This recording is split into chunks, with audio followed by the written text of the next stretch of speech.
తెలంగాణలో రాను రాను రాజకీయ నేతలు రూటు తప్పుతున్నారా? సహనం కోల్పోతూ సమాజానికి వారిస్తున్న మెసేజ్ ఏంటి? మొన్న కౌశిక్ రెడ్డి, నిన్న కేటీఆర్, ఈరోజు ఈటెల రాజేందర్ వారంతా ఎందుకలా ప్రవర్తిస్తున్నారు? నలుగురిని సముదాయించే వారే ఆవేశంలో ఆలోచించకుండా అలా చేస్తే ఎలా? ఇప్పుడివే ప్రశ్నలు ప్రతి సామాన్యుడు లేవనెత్తుతున్నాడు. నేతలు ఎందుకు వారిని వారు కంట్రోల్ చేసుకోవడం లేదు?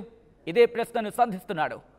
రాష్ట్రంలో ఇప్పుడు ఈటెల రాజేందర్ ప్రవర్తించిన తీరు సర్వత్రా చర్చకు దారితీస్తోంది. ఈటెల ఏంటి, వ్యక్తిపై దాడి చేయడం ఏంటి? చూస్తే కానీ నమ్మని పరిస్థితిది. కానీ సుదీర్ఘ రాజకీయ జీవితంలో సౌమ్యుడిగా పేరున్న బీజేపీ ఎంపీ ఈటెల రాజేందర్ ఆవేశానికి లోనయ్యారు. పేదల భూములను లాక్కునేందుకు ఓ రియల్ వ్యాపారి ప్రయత్నిస్తున్నారని తెలుసుకున్న ఈటెల ఆవేశంతో అతడిపై చేయి చేసుకున్నాడు. అంతటితో ఊరుకోలేదు. ఈటెల అనుచరులు సైతం ఆ రియల్టర్పై దాడి చేశారు. ఓ ఎంపీగా రాజేందర్ ఆ వ్యాపారికి చెప్పినా సరిపోయేది. కానీ ఆయన ఆవేశంలో చేయి చేసుకోవడంతో తప్పులో పడిపోయారు. ఆయన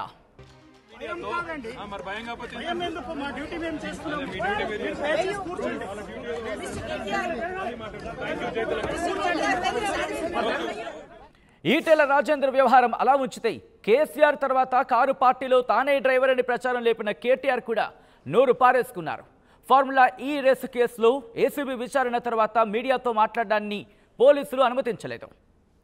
మరి ముఖ్యంగా ఆ టైంలో సహనం కోల్పోయారు మాజీ మంత్రి కేటీఆర్.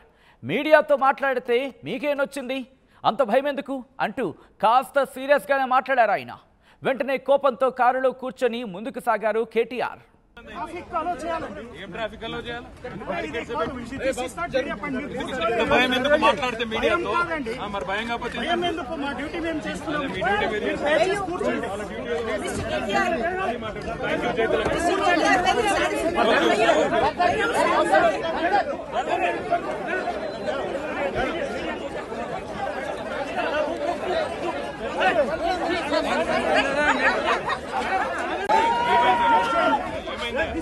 మీడియా మీద దాడి ఎందుకు?